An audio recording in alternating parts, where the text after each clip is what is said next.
Yeah, that all seems to be working. Very cool. Nice. You're not sending it to the page though, right? No, I'm too cheap. There's a reason. Yeah, well, what happened was I was using... Hello, everybody, by the way. We're just clearly in the middle of a conversation.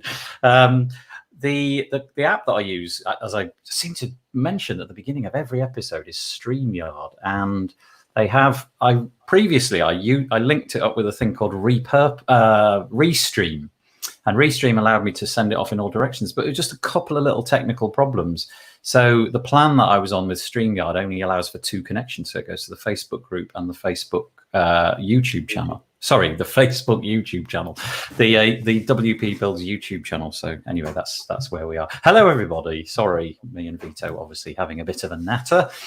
This is us again, WP Builds News. We'll make some introductions in a moment, but just to say, as we always do at the beginning of each one, we're going to be droning on about WordPress. The previous week in WordPress is a little bit, actually, mostly to do with security, although we probably won't get too deep into that, but there was a ton of security things going on this week. If you want to comment, you've got 2 options, really. If you want to comment in such a way that we can put it on the screen, you can either go to wpbuilds.com/live, and that is YouTube's comments. So you need to have a Google account for that to work. And if so, that should all just come up and we can see all your comments. The other option is wpbuilds.com/Facebook. That's the Facebook group. And could I ask that you click if you haven't done in previous weeks, click the little Restream link in the description above the video, because it enables us to see who you are, unless you want to be anonymous. Chris Hughes clearly doesn't want to be anonymous because he's obviously at some point clicked the link. Hi there, Chris. Chris and I were having a bit of a chat last night. Actually, that was quite nice. Was it last night or the night before? Anyway, a few days ago. Hi there, Chris. Nice to see you. But I'm joined this week by Vito and Paul. Let me get their names on the screen because you don't want to see that endlessly. So we'll start with Vito. I'm going to get it wrong. I'm totally going to get it wrong. No, yes, I am. No, I'm not there. I had to really think about that. Vito, introduce yourself. Tell everybody who you are and where you're from and all that. Sure. So I'm Vito. I'm the founder and CEO of WP Feedback, and we help WordPress professionals collaborate with their clients. Very nice. We've got these little things down pat now, haven't we? We're quite good at the little elevator pitch. Yeah. And I'm going to do this wrong as well. Wow, COVID's really messing with my ability to think left and right. There is Paul Lacey, who looks like he's in some kind of tomb at the moment. I've got some lighting problems in this room today. Paul here, co-founder of Dicky Bird Studio, which is a WordPress agency in the UK. And I'm also a brand ambassador for RunCloud. Sorry, I'm not laughing at you, Paul. I'm laughing at Chris's comment because he said the night before last year, I probably had a few beers, maybe, I can't remember. Nathan wouldn't shut up about Kinster. Oh, bless. That's the first Kinster comment goes in, wallop. Honestly, they get good value, Kinster. It's nice. But we are talking about WordPressy stuff. What I'll do is I'll just share my screen. I always press the wrong button when I do this. Add to stream. Yeah, no, I got the right one this time. That's a bit of a fluke. And I'll just tell you about us very quickly. WPBuilds.com. We produce loads of content about WordPress, podcasts, news, and so on and so forth.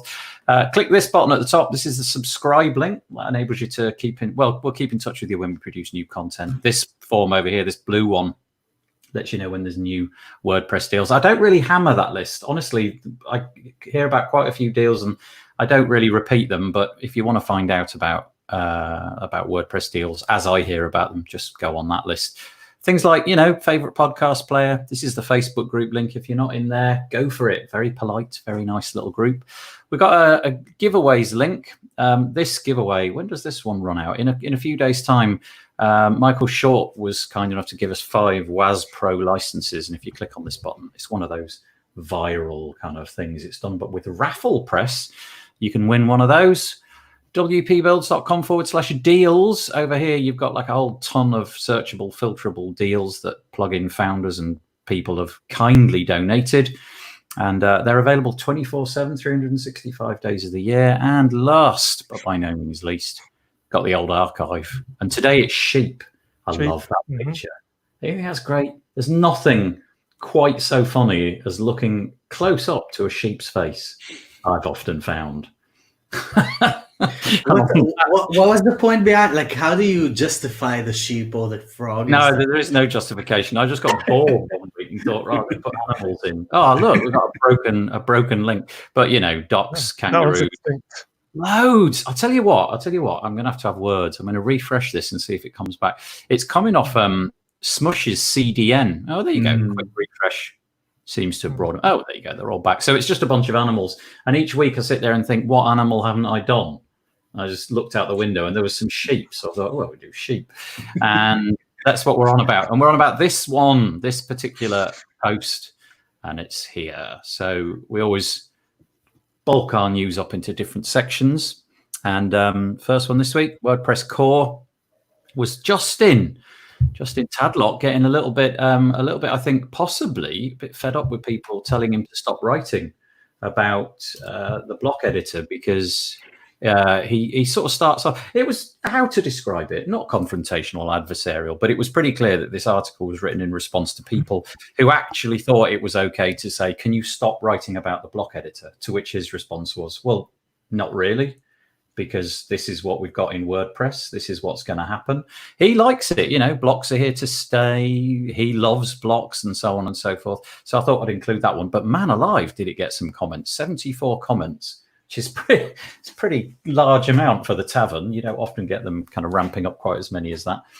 And so he's sort of saying, no, back off. We're going to talk about the block editor. Yeah, but he gave a pretty interesting reason in there, because we're talking about this and we're looking at this, and I imagine that most of the comments in these comment threads are WordPress professionals that follow this blog, but he's making a point that it's like we were talking about on this show as well, that it's more about the end users, which are the vast majority of WordPress users. They're just not the ones that are reading the tavern weekly. Yeah, that's a good point. I think we kind of lose sight of that sometimes when we do this podcast. You sort of forget that the vast majority of the world aren't that interested in all of the stuff that's going on. But but they are also the 80% of this market.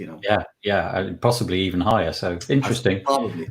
But it was kind of interesting, sort of getting under his skin a bit there, because I was sort of thinking, he's obviously been, what was it? I can't remember it here exactly where, but he was clearly making the point that he'd received a few comments telling him to stop writing about it. It's like, in general, I mean, what it made me think straight away, but then I also questioned my own thinking on this, was maybe is it because he's perceived to not be having a balanced writing opinion on the block editor? And so there's kind of like, especially when there's a relationship between the tavern and Automatic and whatnot. So but then I had no evidence to say that he didn't have a balanced view on the block editor. It just made me think maybe that's what people are cross about, that they would like to see some critical input on the block editor. Some positive critical input that helps the block editor get better, rather than just singing its praises all the time about how you've come around to liking it. That's what I had no evidence to say that he hasn't done that as well. I just thought maybe, but if it's just people complaining just for complaining's sake, then I guess that's just what the internet's for, isn't it? So. It was invented for cat pictures and complaining. That's why it was invented. Just interestingly, Chris Hughes submitted. I definitely remember reading one. Perhaps it was multiple articles which got published in the tavern. He was just about to submit another Gutenberg one to the tavern. I wonder how much hate it will get this time around. So that's interesting. Yeah, maybe it was just that. Maybe it was just people saying, "Look, can we hear about other stuff?" Because, to be fair, there has been quite a few comments about the block editor, and maybe it's just that. Can we just do other stuff? But yeah. Anyway, there we go. That was an interesting little piece. That was all I could dredge up in the WordPress core section this week. I had to sort of move on to community, and look, straight away, somebody, where's it gone? Kinster banner right in the middle. That's Chris. There it is, getting good value. The next one was just this. Loads of speakers are getting announced for WordCamp Europe. It was something that I was going to be attending, but the virtual event, kind of a strange idea. I think they had a limited number of seats. I'm not quite sure why that was. Maybe it was just capacity or the ability to actually, keep on top of a list like that. If they opened it up for 100,000, then maybe 100,000 people would have got tickets, and it would have just been swamped with people who just didn't show up and using up bandwidth and so on. Anyway, the speakers are starting to be announced, and they're being announced in like different tranches. So here's the people who are talking about business, and there's a whole bunch more been released since this, so you can go and check it out. Just go and check it out as well. I don't know on this ticket button if there's any still available, but it's completely free. And I know what that happens if you press info, by the way. Let's have a look. Yeah, that's absolutely nothing. Oh no, there we go. It just goes to the bottom of the page. To the footer, yeah. Yeah, you go to a completely empty, well, just to the footer. Okay, fair enough. I've never seen that before. That's an interesting thing to include in the main navigation of a site. Go to footer. Okay. Maybe there was a section there. Yeah, I think there probably was a section there at some point. Shouldn't be so acerbic. I'm going to start doing that on all sites from now on. Go to footer. Go to credit at the end of below footer. Who needs web pages? Just send them straight to the footer. Yeah. Put it all in there. Yeah. Matt Davis says far too much hatred. We're just going back to the block editor again. Far too much hatred for Gutenberg. The blame culture and outrage culture is tiring, and people need to look at their own stuff before continuing to shout down others. Yeah, good point, Matt. As always, a very what's the word for Matt? He has a very calm approach to all things, I think. Yeah, kindness. That's the word that I was after. So yeah, very, very nice. Did you not get a ticket then, Chris? If you got FOMO about going to WCEU? No, it means like about why are they doing the limited tickets? He's saying it might be a FOMO tactic. I think. I actually think probably first of all, Chris, but I think it's mostly because now that there are so many camps going online, what they're trying to do is to kind of it seems like they're trying to create that regional aspect of it still. So that there's not going to be too many people going from everywhere and then basically stealing attendees from an event that happens a week before and a week after. It's funny because we ran the summit 2 weeks ago, but it's already I'm getting that overwhelm of too many of these being pushed out. I know what you mean. Yeah. Scroll to the bottom is the new scroll to the top. That's right. Yeah. You could play have a little icon. Icon with an arrow down. Yeah. And then another one with an arrow. Just ping pong. That'd be great. About the tickets for WordCamp Europe, I wonder if as well they're thinking about having, for instance, because Vito and Jan had their event a couple of weeks ago, and one of my favorite parts of that event was the kind of virtual hallway track. And if you literally had 1 million people in an online event, even if the server could handle it, the Jitsi chat room would be a little bit crazy, I think. So I wonder if it's to help a certain amount of people be able to actually interact with each other online rather than just a good point. Basically a reflection of the internet or something. That's a good point. I'm sure that's exactly what it is, just to give it some sort of the chances of bumping into somebody is higher. Yeah. Right. Yeah, good point. Anyway, that was it. So go and, if you can still purchase tickets, go for it. Yes, 400 more. Oh, great. And if not, just click this button loads of times because it's great fun. Question on this page. Is that all the business speakers? Is that all the business speakers announced? And then they will announce like another track? Yeah. So what I got an email about a day after this lot came out, and I can't remember. I think it was under the banner of community. Then they had a similar amount. So it was like 5 or 6 people under the banner of community. No doubt. Let me just try. Goodness knows. I'm just going to guess 2020, maybe blog. Don't know what the... Anyway, don't know, but there were a whole bunch of people. There you go. Community was next, then content. Paul, are you involved? Paul, are you speaking at this one or anything like that? No, but I just couldn't help but notice that the women are representing the business big time on this particular event. It's 100%. That's why I was wondering if there was more people being, like, how many people per different thing were announced. So there's 5 people there, I think. Yeah, that's true. Do you know, I just didn't even notice that. Yeah, you're right. It's 100%, isn't it? Wendy is somebody that I know. The other people on the screen I'm not familiar with, so we'll have to... I've heard of Jocelyn. Okay. Oh yes, I've heard of Jocelyn, but I don't know her, but I haven't heard of the other three, I don't believe. But anyway, should be a nice event, completely free if you manage to get a ticket. 400 more, which is nice. This is the next one. Let me just check. Is it the next one? Yes. Now, this is interesting, and I have to say, this is not an area where I have a great deal of expertise, so you have to excuse me. I kind of, in a way, wish that David Walmsley was on this episode, because he has been. I know that he uses Beaver Builder much more than anything now in the Beaver Builder theme, but for the longest period of time, he was an advocate of Genesis, the Genesis theme, and it seemed to me that framework, I should say, and it seemed to me that that whole project had gone quite quiet. A few blips in the news with them being bought by WP Engine, but I was thinking, what are they doing there? Why have they bought this? And then I was thinking, well, they probably just bought that user base and so on, but not really a great deal of innovation appeared to happen. And now we've got this. Now we've got this thing.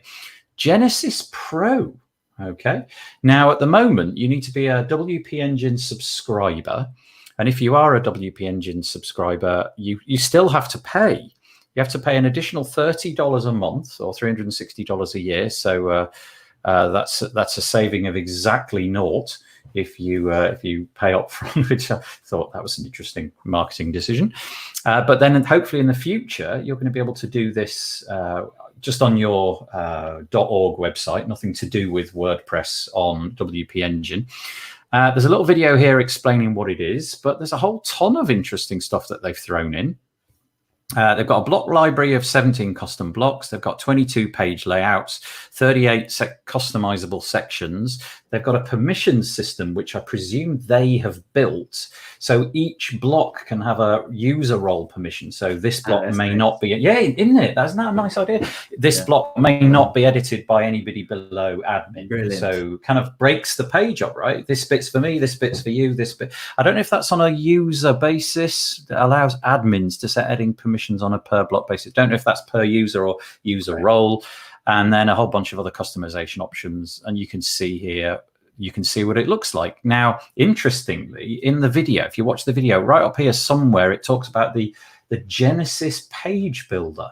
And I don't know if they just mean the block editor or if they're literally involved in building something new and unique. I very much doubt it. I think that, I think they're very much adopting the Gutenberg in everything that they're doing with this. Yeah, but my understanding is that like David, he's got a ton of sites which are on Genesis, still on Genesis, never missed a beat, completely rock solid. He's happy to leave them on there and not try to configure anything new. So very happy with it. But I just thought it had gone quiet, and now they seem to be innovating it. And obviously they're testing out on the WP Engine users. Anything to add, you two? I just thought this was nice. Yeah. Matt Davis says pricey. I think he says so.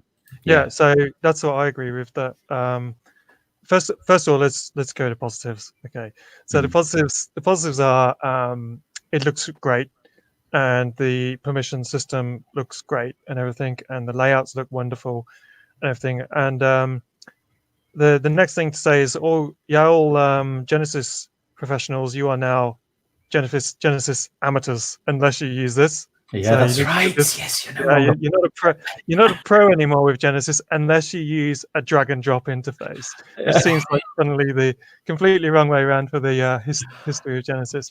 But I'm not going to use this because it's not my tool set, for instance. However, I do have and have used lifetime access to Studio Press, the whole shebang, and so. As an investor in that product that was expecting to get everything, I won't get this because this is only going on to WP Engine to begin with for those particular users. So I'm not too sure that Genesis Studio Press people who are fans of that are going to be massively happy about the way that this is rolled out as an extra thing to pay for. When they, their product that has been so community contributed has been paid for and bought, and then as a value add to a hosting service, and then the product itself is evolving, but only if you get your wallet out. Right. The third thing I would say, just looking at this as the future of WordPress, since we had an article on it a minute ago, it's starting to make me think that the future of WordPress is closed ecosystems, almost like WAS type ecosystems, like the StudioPress WAS ecosystem, whereby they can have this situation with all their different themes and their blocks layouts, and they've got this wonderful permission system, which the moment a client or any user installs a new block on there probably doesn't belong in the ecosystem for the permissions. I don't know, maybe it does, maybe it doesn't. But it feels like the direction that maybe Elementor might be going, that we all think that they're going in, might actually be a good way of distilling the chaos of the whole block editor and the massive millions of ways that you can now do things with WordPress. So yeah, 3 points was, I'm not sure everyone's too happy about it. Great features, and is this setting a scene for different ways that WordPress can be rolled out in the future? Matt Davis saying, yeah, how do they WP Engine, that is, get value from their investment in a user base? I don't know, but this certainly seems like a fairly decent swing at that one. The idea of, you're right though, I'd forgotten that. I still have whatever that package was called, the StudioPress kind of lifetime all-in-one super bundle. I can't remember what I paid. I think it was like $490 or yeah, whatever that thing was. And I'd forgotten that. And so I'm now thinking, yeah, should I be entitled to this? But of course, it's not StudioPress anymore, is it? It's WP Engine that have taken it over. So I presume they can tear up the old contracts and start again. Anyway, I'm not about to be churlish. I'm not really using or anything, but I'm sure that there are people who have exactly that same thought as you. You know, I've paid for what I thought was going to be everything forever. Amen. And now apparently not. So that's interesting. Yeah. Facebook user, if you are able to click the StreamYard, well, assuming you would like to be identified. That's actually Sabrina. Oh, hi, Sabrina. Thank you. If you want to click the little StreamYard link at the top of in the post, what's it called, description, then it'll enable us to see who you are. But you don't have to. It's fine like that. Yeah, the permissions seems good. I agree, but not for UX, I think, and not for the admins. Okay. Yeah, Matt's same. Bought the lifetime package, never used it. Do you know what? I think I'm more or less the same. Things came about soon after I bought Genesis that made it easier for me to do things the way I wanted, page builders and so on and so forth. Anyway, there we go. I just think one final thought on that. If your tools, the tools you use get bought up by a hosting company, just be aware that the business model could well change. Yeah. I don't think they've got any. Yeah, it's a thing whenever you're, the company is being acquired, everything is being, all the cards are shuffled. Yeah, that's right. Up for grabs. Okay, so there we go. We have that. Now let's see what else we got. What's this one? This is quite, I don't know if this is of great interest to you, but I'm gonna maybe start making use of this at some point. It's just little heads up, really. There's this new plugin called Find My Blocks. I haven't installed it or anything, but Sarah Gooding writes on the Tavern. Essentially, if you're going to be deploying the block editor, and you probably have a suite of blocks that you quite like the look of, but if you've used the page builder before, you'll know you can't really work out, well, which of these modules can I switch off? Which ones don't I need to be turned on for the entire site? That's what this does. It kind of just works out what blocks you've got in use. So you may have installed a bunch, but maybe 90% of them are unused, and so you may as well get rid of them. That's what this plugin does. So just a little heads up: Find My Blocks plugin looks like like a neat idea. Turn off the ones you don't need, and leave the ones on that you do. But yeah, I won't mention that too much. Let's go to this one. We're on to plugins, themes, and blocks now. This is, dare I say it, Brian Jackson, who used to work for a very popular hosting company who happened to be a sponsor of the WP Builds podcast, called Kinster. Dare I say it? There you go. I've said it. He's left Kinster now, and he's working for himself, and he's got this new little project. It's a very crowded space to be in. I'm sort of thinking to myself, this is an interesting new project, because it's one of these. It's one of these social sharing things. It's called NovaShare. So it does exactly what you'd expect. It aligns the buttons on the left of your blog posts, and then if you're on mobile, you can see over here they align at the bottom. So you've seen this before. There's nothing new, but they keep making the claim that it's very lightweight. So it may be something you want to take a look at if you felt that the plugin that you're currently using is bogging things down a little bit. They reckon it comes in under 5K on the front end, which is quite nice. So there you go. Well done, Brian. It's called NovaShare. Anybody use these kind of things, or do you just roll your own? No, we use I forgot the name of it, but we use it on all the websites. It's just kind of like but a free solution is good enough for what usually we find there. Maybe sometimes when sites have like high volume and stuff, we get like the comment moderator and stuff like that. But it's like a full-on suite. Super Socializer. That's the Super Socializer. Yeah, I've not heard of that one. I've used scriptless social sharing, but it's far less customizable. It just chucks stuff in as content. Yeah, you can't have it on the sidebar or anything. Yeah.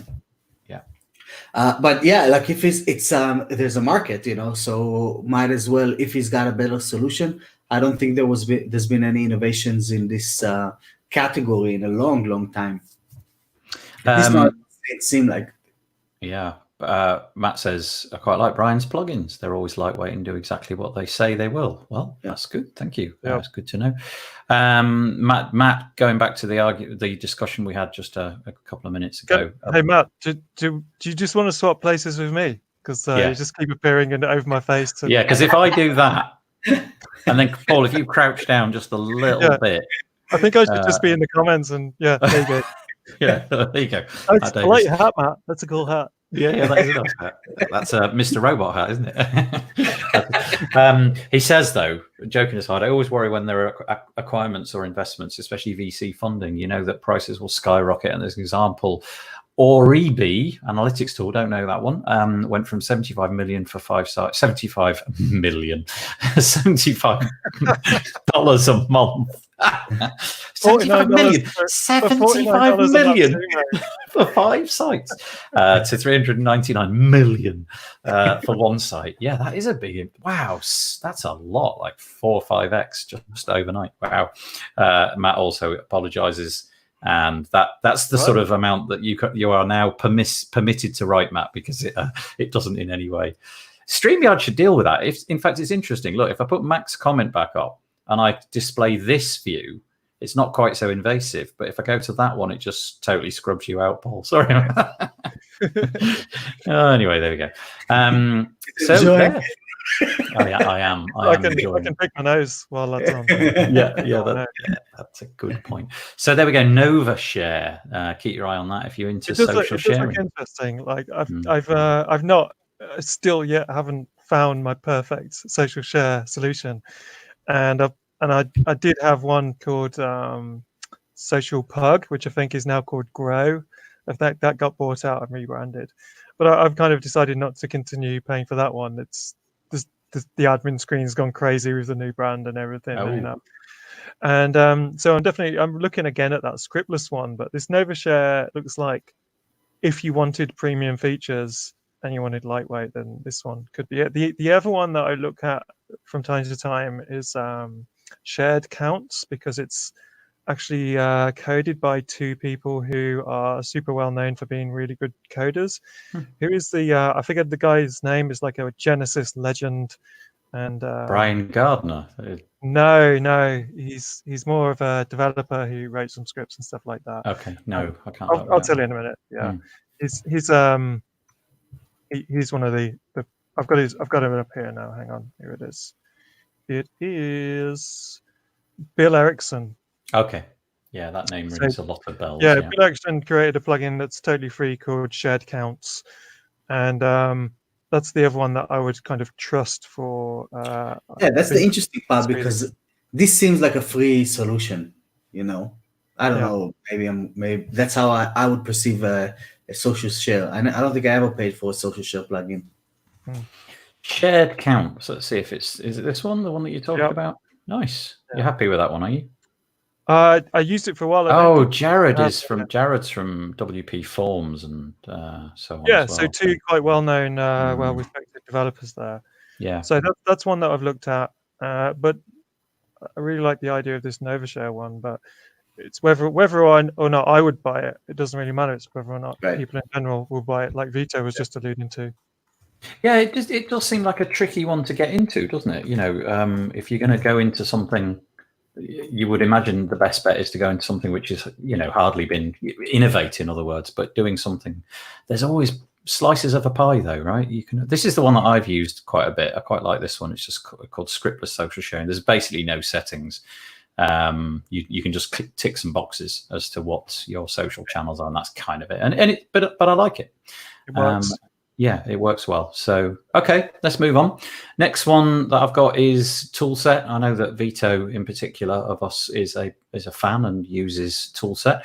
They've just added a couple of things, so no great thing. But if you're a user, this will be you'll be happy with this. They've gone live with their masonry, collage, YouTube, and more. And you can see here what it looks like. You can do all of this in the block editor, and there you've got the option to make it display your layouts and your views, your views loops in these ways, and it's just nice. I like the stuff that they're doing. Over the past few weeks, we've included quite a bit of their stuff, and the fact that they've gone all in with the dare I say it, the block editor is probably working out for them. So well done, hat tip. I'll move on. Jetpack. Anybody? Should we move on? Not really. Now, this got me though, because I don't use Jetpack, but I did think it was quite interesting that they'd gone and built a podcast player block. Essentially, if you've got a podcast, so for somebody like me, right, and if I had no interest in interacting with WordPress, this is a bit of a no-brainer. You put in your block, you put in your RSS feed, you change some colors, and you're done. That's it. Oh, that's great. So it's really quick, because setting all that stuff up, displaying your RSS feed, whilst in no way difficult, is not trivial. And so I think for end users, with the growth of podcasting and whatnot, I'm surprised nobody else has done this, frankly. Perhaps they have. Anyway, you need to be on Jetpack 8.5 in order for that to happen. But I can feel the tumbleweed passing. It's just one of those products that I stopped using years ago, and I just stopped following as well. I'm not really sure what's going on there. Yeah. I haven't spoken to somebody who uses Jetpack for years. Yeah. They must be there, right? That'd be an interesting chat to have. Somebody who's on that project helping with it. I bet there's literally millions. Yeah, there are millions. You can see it on the. Yeah, amazing. And Matt Davis really is going to get in Paul's way now. Just look. The previous comment from Matt Davis said this. Gotcha. 5 words or less, and then literally 2 minutes later we get this paragraph. Can't help himself. Can't help himself. But he's going to buy it. He's going to see how it compares to the Elementor stuff, which is built in. Okay, great. What did Jetpack really do wrong? Because it seems that almost anyone who typically is in the community, as in engages in the actual community sort of thing, doesn't seem to have much love for Jetpack. But I think I lost love outside. Yeah, I lost love for Jetpack before I even knew there was a community. And it just seemed like too bloated. That was the thing for me back then. You would install it, and it would just take over and touch every aspect of the installation. It was just not worth it, because usually it would end up that you need like one function or 2 functions out of it. So you just install those plugins. Yeah. Okay. I got one question, which is a genuine. I should Google this, to be honest, but WooCommerce makes me feel like I need to have Jetpack. What's the deal there? So now, yes, you can. So we had one of our old clients' websites. So we still have a few kind of clients on care plans, and one e-com shop. I noticed that they had Jetpack installed. I was like, what the hell? So we looked into it, and apparently, so I asked my support team, and they told me that they needed the WooCommerce app, and the only way to get the app is to install Jetpack, even though you have the app. Sneaky way in. Yeah. I presume it's very profitable. Otherwise, so the only reason why we have it installed, running in the background and doing all of these, it's mess, is just because they took away the API connection from WooCommerce and moved it to Jetpack. They're going to get you. They're going to get you in some way, shape, or form. Chris says if it isn't slowing down the front end, it's filling up the back end with a million marketing messages. Yeah. I confess to zero knowledge of this. I've never gone anywhere. When I joined WordPress, it was already a thing to kind of bash on it. So I kind of thought, well, I'll take those messages and run with them. But there we go. Anyway, we make the effort to remove it every time because it's always there everywhere. Yeah. So it's crazy. Like I wonder why. Like how is this happening? Like why didn't they, like, I don't know, send out a survey or something, figure it out. Yeah. I mean, certainly if you were to poll the people commenting on this particular episode, you'd get a resounding please no. But anyway, millions do. Oh, it's convenience again. I'm sure it's just got a ton of stuff in one click. Right. Okay, let's put the screen back up and see what comes next. Next one was, where are we? Jetpack. Oh, I like this. I like this little project largely because I have used and no doubt will continue to use ACF. And this chap, Munir Kamal, has got this project called ACF Blocks. And he's got to version 2.0.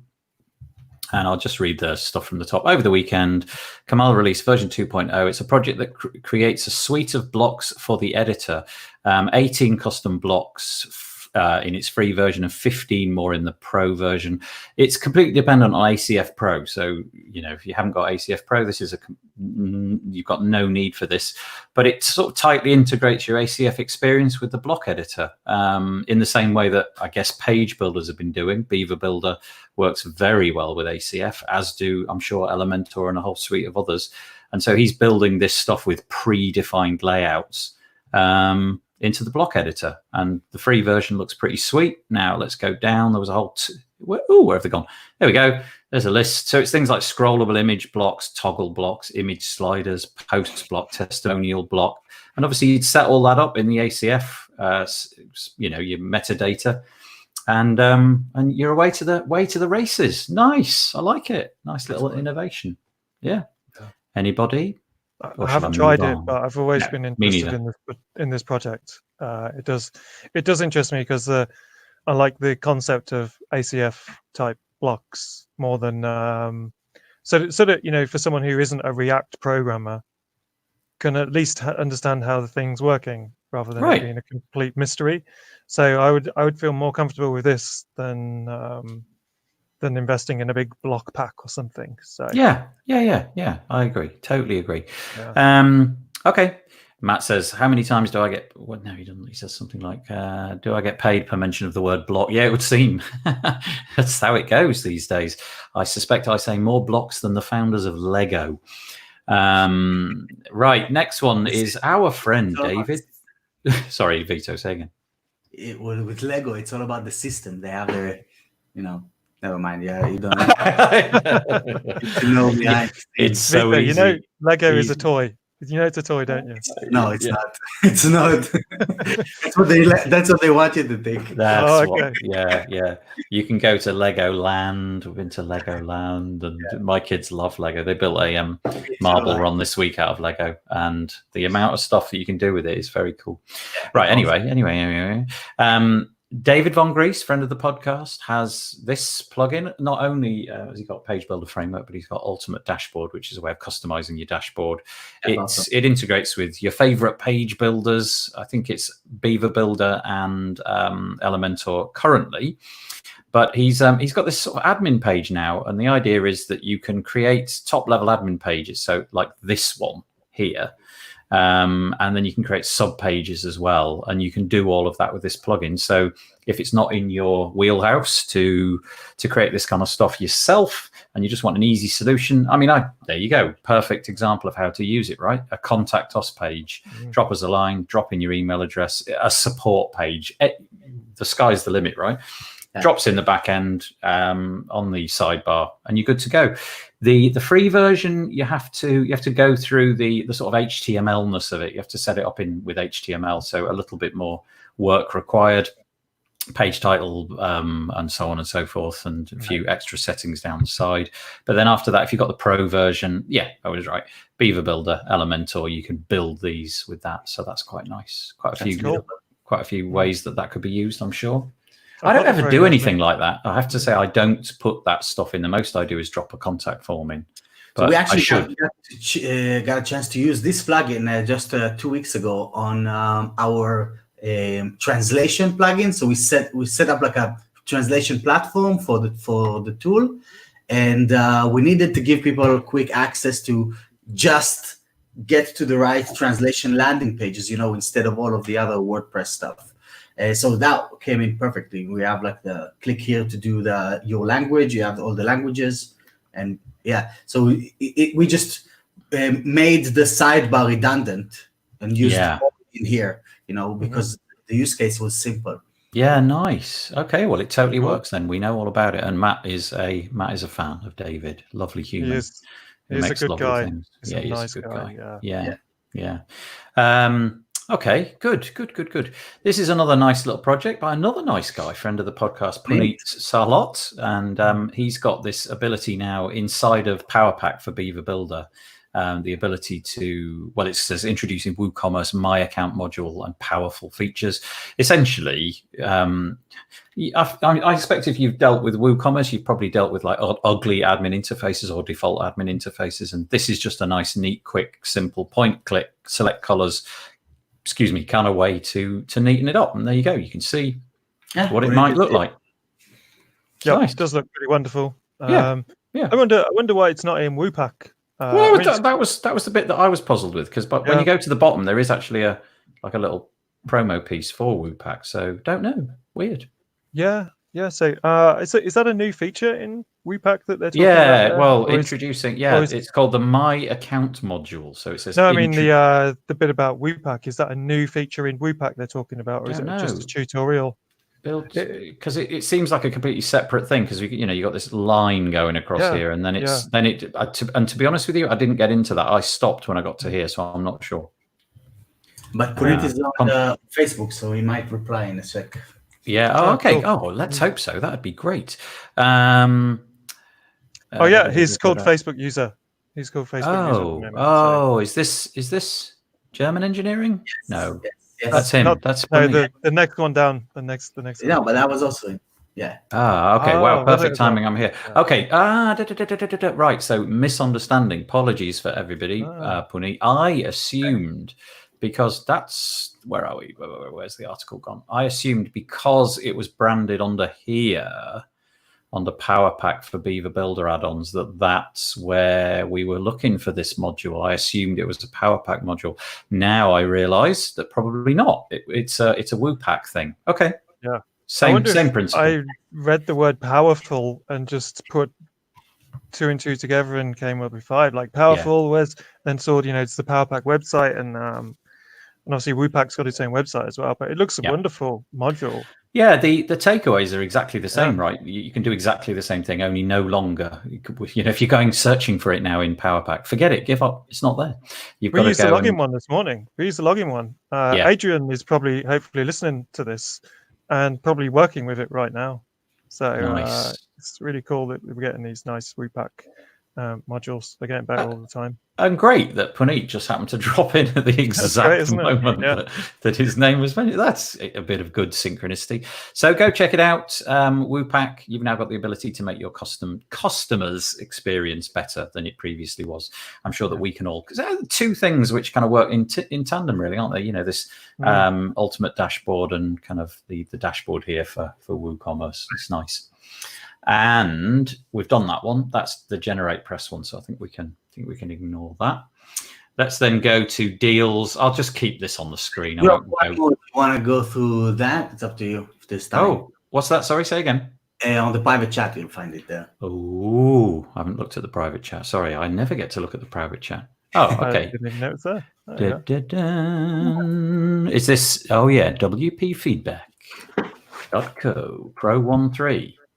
Cool! I haven't actually read about this new update yet. Oh no! How did this miss me?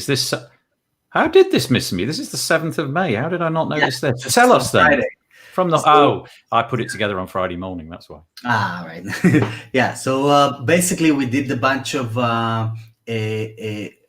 under the hood kind of things, but it resulted in 4x the speed of the tool. It was already pretty fast, but now because we removed a Font Awesome from it, we had to actually recreate all of the fonts, all of the icons in CSS. So if you scroll down, you'll see like all of the new kind of aesthetics of WP Feedback.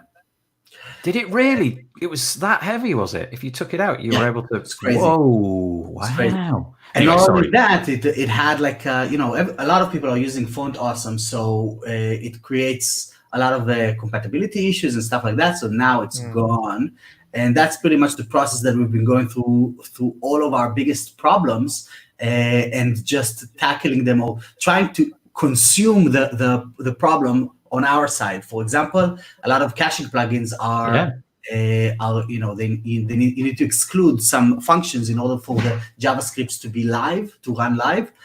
So we automated the entire thing so that once you install either our plugin or one of the major caching plugins, WP Rocket, Fastest Cache, and Velocity Minify, it basically identifies that and adds the exclusions that you need automatically. So it just you don't need to go in and add all of these little snippets in there.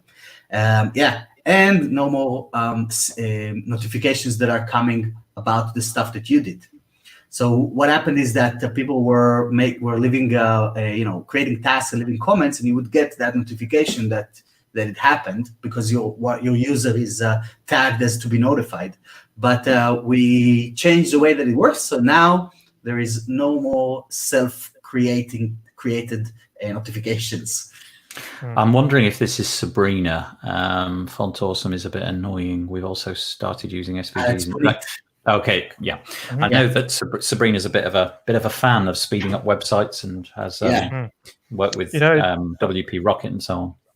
We did the same with GeneratePress. GeneratePress, the theme, and even the add-on pack has only got about 10 icons in the whole thing, and it used to use Font Awesome as well. Just for 10, wow.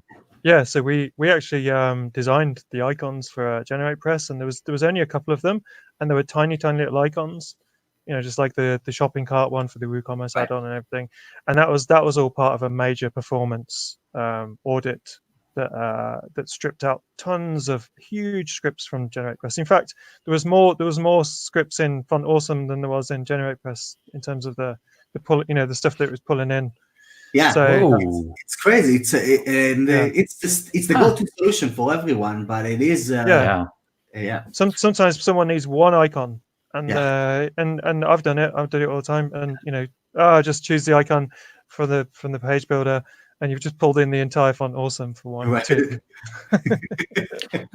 David, hello, David. We've just been talking about you. We've talked about your ultimate dashboard. In fact, look, there it is. Let's show it again. I think they were SVGs. I think they were we gave them to Tom Osborne as SVGs anyway. So I think right. Did you use SVGs? Because there was something in. We were thinking about SVGs, but because we didn't want SVGs act as images when you kind of when it comes to SEO and stuff like that. So we didn't want to include our icons to be searchable for people that are using guest mode and stuff like that. So we had to do the hard thing and literally build each one of them with before and after elements in CSS. Yeah. Interesting. He's obviously got a reason for asking, David. He's thinking about removing the custom icon font we built for the page builder framework and remove it with SVGs. He's replace it with SVGs. Yeah, it seems like a smart move. I mean, there's only a few. You've got like things like the down arrow on the drop down menu and the little nav burger thing, and it's just from what I understand, it helped quite a lot. I'm just checking it does. It really does. Yeah, cool. Oh, thank you, Vito. So lots of little nice improvements and speed increase. That's good. Tons of deals. I need to update. Sorry, it looks like Tom did turn it into a font. I'm just inspecting the website at the moment. And okay. Is this GeneratePress? Yeah. Yeah. We delivered them as SVG, but I can see on the GeneratePress site, I can see in the code it's font family is GeneratePress. So I guess he converted it into a font. Okay. Oh, look, yeah, nice little comment. George saying WP feedback is quite a bit faster. That's nice. And that follows up with a smiley face. That's nice. I've noticed that fonts take a considerable loading time. Yeah, who knew when it all came out? They just felt like a really great thing, didn't they? And they were for a period of time. But now everybody's all about the compression and the squeezing out every single last bit. Exactly. We're looking into resolutions that we never looked into before, as we're progressing in this industry. And no one cared if it's going to be like 4 kilobytes more or less, a few years ago. Well, it was all about everybody was getting broadband, weren't they? Super fast internet, and Google didn't care. As far as we knew, Google didn't care, and now suddenly Google does care. So, David, SVG the way to go in general, but icon fonts are also pretty easy to override from a user end. Yeah, I must admit, you quite often go to a website, and for some reason it all gets balked, and the fonts that you would wish to see, the little icons, have been just replaced by little squares. Yeah, I wonder what went wrong there. So that could happen. Yeah. So just on the screen here, a ton of deals. I can't think any of them are new. Sorry, I just want to agree with David as well on this. I just that's a really cool idea that, if it is a font, then you can create your own font icon that is, the nav burger, and maybe it's one of those 3 lines with a slight indent on the middle one because it's more fashionable than the other nav burgers. But you could easily swap out the typeface for your own installed typeface and control and control all the icons in there. That'd be really nice. Yeah. David, we've got a response to that. David, you need to write a bit more in your comment to effectively cover up Paul's face. Yeah, if you just write a load of X's or something like that, that would, good. I suppose it would be apropos, if I am talking about deals, just to mention the ones that are of significance to us on our little community. So here's one. Funnel packs 20% off. It was, at least when I checked on Friday. Do forgive me, Paul, Matt, if it's not. No, there we go, 20% off still. Go click on the link, and we've also got Puneet in here. So this one is an AppSumo one, I'm pretty sure to say. Let's have a look. Wait for my server to actually do something. Yeah, it's still available. $39. That's Puneet's plugin. So there we go. Right, what else have we got? Go on. Funnel packs got. Farmify got. Go on, give me something I haven't got. Right, okay. What can I buy? What can I buy? Have you got? I bet you haven't got Give WP. Have bought it for clients before. Clients have bought it. Yeah. All right. Okay. MailPoet got. I'll tell you what we've got. I've got a problem. That one. WP Reset. I got a few comments in the Facebook group from people this week saying that they'd had problems with it. One guy, I can't remember who it was, forgive me, but saying he'd got a white screen from it, and somebody else saying they'd noticed it was filling up the, I want to say, database. Yeah, and I don't quite know how that worked, but did you get that one, Paul? No, I'm not going to get that one actually. I know the free plugin has been around for a while and is. Now, I'm probably totally wrong about this, but having watched a lot of discussions in some having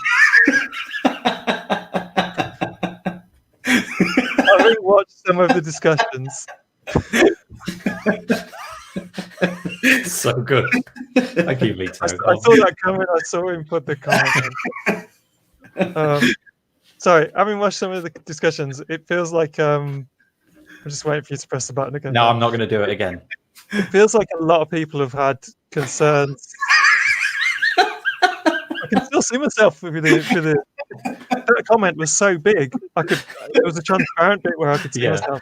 I'll tell you what, if we put us all like this for a bit, then there we go. Oh, sorry, I just couldn't resist. I've actually, I'm starting to leak water from my eyes. Anyway, as I was saying, it seemed like, and also this is when the previous WP Reset deal was on in one of the Martech. There was a lot of people with some quite concerning comments about some of the site reset tools and stuff like that, saying, hang on a minute, so if you've got this one URL with no password, it completely resets the site. Yeah, that's how it works. And I don't know if that's still the case. And then people would all jump in as they do in these deal groups and pile on and be like, hey, that's no good. And then the developer was like, well, yeah, we'll fix that. And then, like we saw that, there's white screens and stuff like that. So I'm personally just staying away because I just saw too much too much concerning comments around it. But that Yeah. that doesn't mean they're all right, and it doesn't mean it's all fine. I just think with any deal, don't just believe everything it says on the AppSumo tin. Just do some of your own research as well. Chris Hughes, who knows, says great secondary copies of DB tables, such as that. Okay, right. Well, maybe I'll just whip that link off. Don't buy that then. Nobody buy that. Ignore that. I'll just get rid of that one for next week. But there it was on the page anyway. But loads of deals. Now, this is where this week was really all about. Man alive, what a busy week in terms of security. Firstly, first one over here is GoDaddy. Can't see it, by the way. Oh, sorry. That's my fault. Yeah. How's that? You see that? Yeah. Great. So GoDaddy, man, gee whiz. These numbers, they're just breathtaking, aren't they? 77 million domains managed by GoDaddy, 19 million customers. Data breach here. I think it was slightly inflammatory the way that they've worded that, because you go down further and you get an actual number of people that have been affected. And here we go, 28,000. It's not quite as bad as it seemed at the beginning. It's still just so many people. Data breach. Lots and lots of stuff has been leaked. But they do say, they were trying to, I think, make the point that this is all fine. Don't worry about it. So I think they were saying it's okay because your password for your GoDaddy account and your credit card and all that is completely fine. But we did, I think, lose the SSH keys. So your website's really screwed. But it's fine because that's not what you're actually worried about. You're mostly worried about your credit card. Anyway, GoDaddy users, please go and see if you've got an email from them. I mean, even to the point of checking your spam folder. Yeah, but it's an easy fix if you want. Yeah. But huge though, you just think about the size of a company like this, 28,000 people. Whoa, yeah. And then, which made it more interesting, got two pieces about this one. We had a vulnerability in Elementor Pro, and then there was some combination of problems with Elementor Pro and Ultimate add-ons for Elementor. Basically, go and make sure that you've updated Elementor Pro, I should say, to this version 2.9.4. I can't remember how it worked, but you needed to have had on your site anyone can register. Oh, yeah, there it is. Anyone can register. So if that was not enabled, which I would imagine on most sites it wasn't, but you never know. If it was, you've got a problem, or you could have had a problem. Go and look to see if any icon sets have been uploaded to your server. Go and look to see if there's any strange users who probably shouldn't be there, especially with like elevated privileges. And certainly go and update because it's been patched. But obviously, if things have already happened, you need to be a bit mindful about that. And then WordFence talked about it in tandem with a problem with Ultimate add-ons for Elementor as well. So quite a bit going on this week over on the Elementor side. Also, Ultimate add-ons for Beaver Builder had the same problem that the Ultimate add-ons for Elementor had. So there's an email I think that went out for everyone to update that as well. Yeah. Wow, just a big week in terms of security. Yeah, it is crazy what happened this week. Yeah, it was this one as well. This one, nearly 1 million WP sites targeted in large-scale attacks. It was an XSS, which again I'm struggling to say, but I won't go into the details of that because we're sort of running out of time very rapidly. So go and check it out. As always, WordFence doing a stellar job giving us all the news, and there was. Same sort of thing. I do like Oliver and I like WebArcs. So I'm linking to this article as well. They just go through and show exactly what's happened during the last few weeks. And obviously, as you'd imagine, Elementor and UABB hit the top because of the millions of sites using it. So there we go. What else have we got? WP Builds. Me and David did a podcast about whether you should host websites or not. And I think the answer is, well, basically these debates follow a certain format. Whichever side David's on wins, whichever side I'm on loses, regardless of whether there's any truth in it. But we talk about whether you should host your own sites, and that doesn't mean with your own server. That just means you actually take money from the client and promise to have their site up and running, or you just leave it alone, which is quite a nice idea. And then I did look, no thumbnail image. That's interesting. I did a demo with Tom Carlos for A/B Split Test, a new WordPress split testing plugin.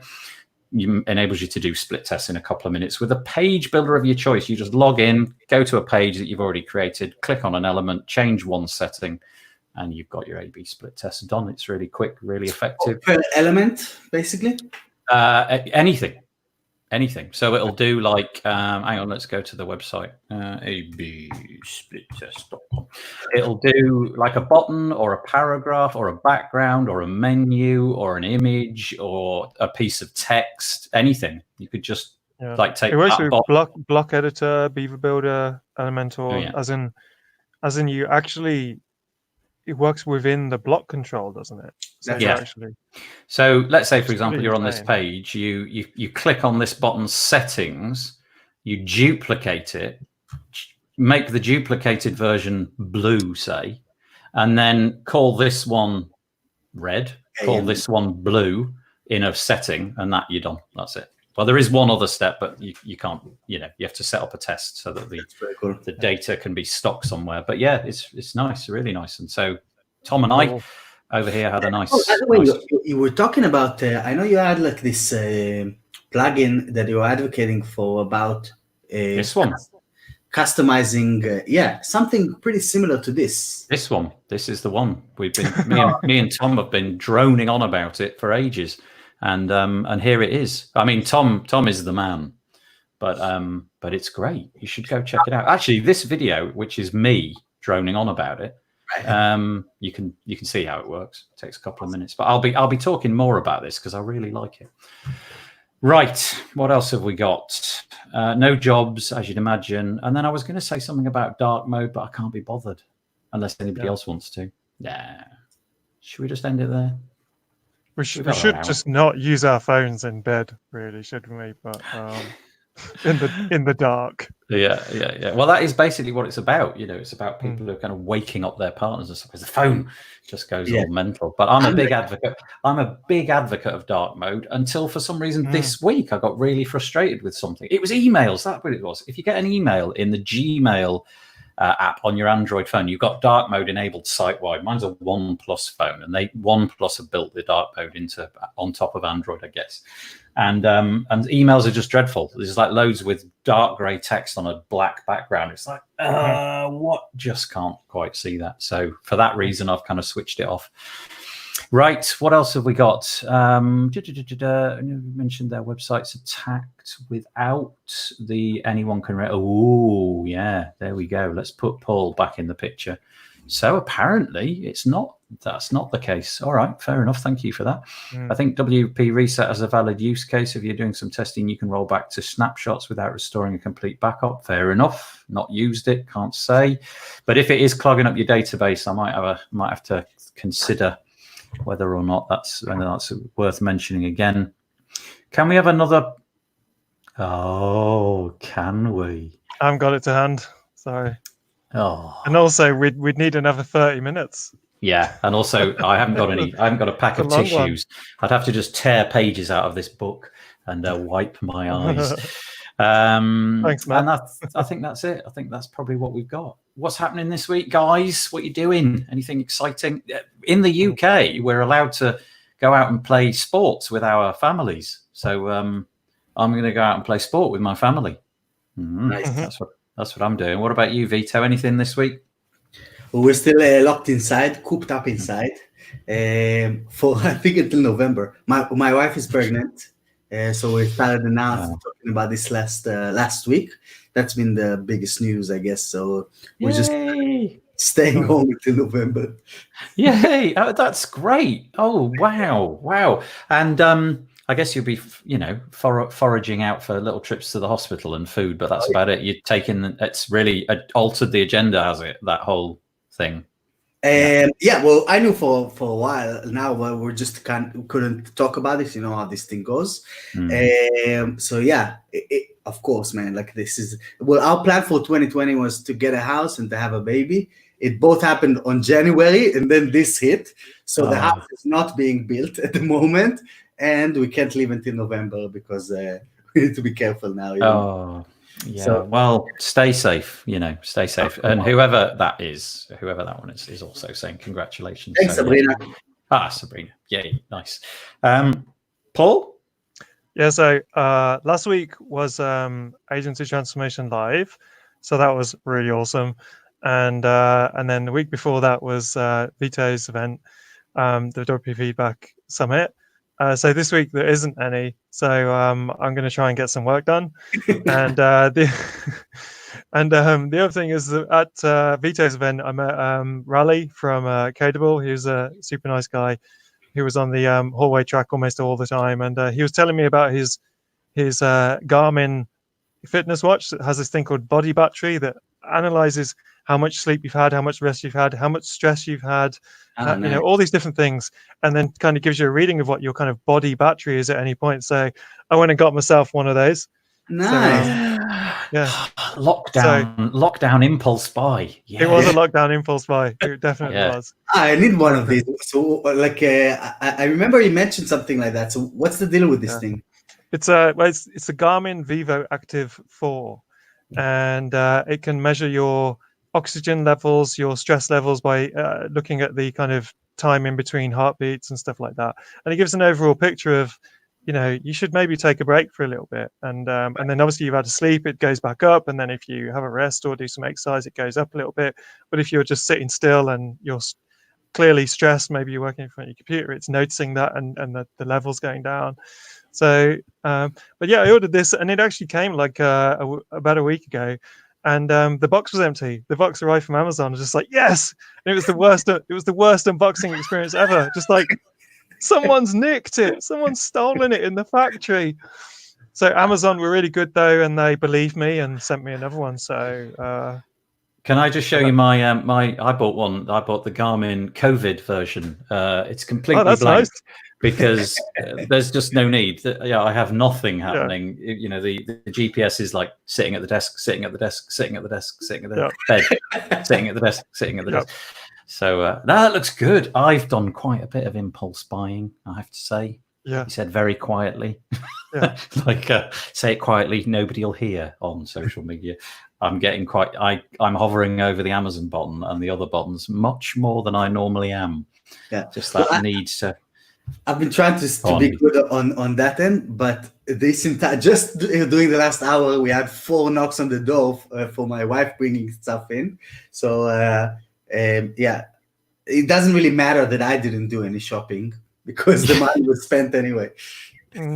I'm buying quite a lot more like books. And things, lots and lots of books, and that's kind of keeping me going. But I've got my eye on quite a few bits of tech that just I can't seem to get. I want to get a new camera, as I've said a few times. Leo Mindel, he lent me that one because I just can't seem to find them, and all the ones that I would wish to buy have dried up, and so I just wonder when all that'll kind of return to normal.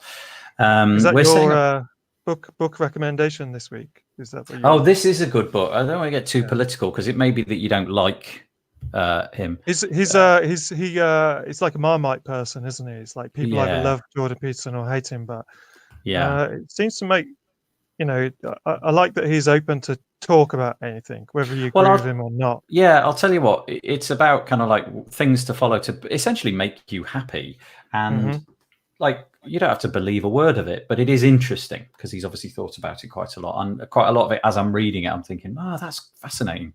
Wow, I should have thought about that more. Matt is setting up a video studio, so the company card is bouncing around the internet. Oh, no, do you mean for doing video, like this sort of stuff, like live type to the computer and whatnot? That's great. Oh, the cam link. That's the thing to make a regular DSLR camera into a USB thing, right? And that's cool. Yeah, they're really good. I think they're about 120 quid. Little thing looks like a USB dongle or something, and it makes a really nice proper camera go into your computer, and they're great. I think Dave Toomey uses that kind of stuff. Matt Davis making me entirely jealous. Yeah, and recording. Right. Anyway, I think we should probably go. Guys, stick around for a second. I'll put up the slide, the little banner thing. Thank you, all of you, for watching and making comments. I really appreciate it. We'll be here next week. We're here every week until the end of time. And so we'll see you guys later. Bye. Bye. See ya. See ya. See ya.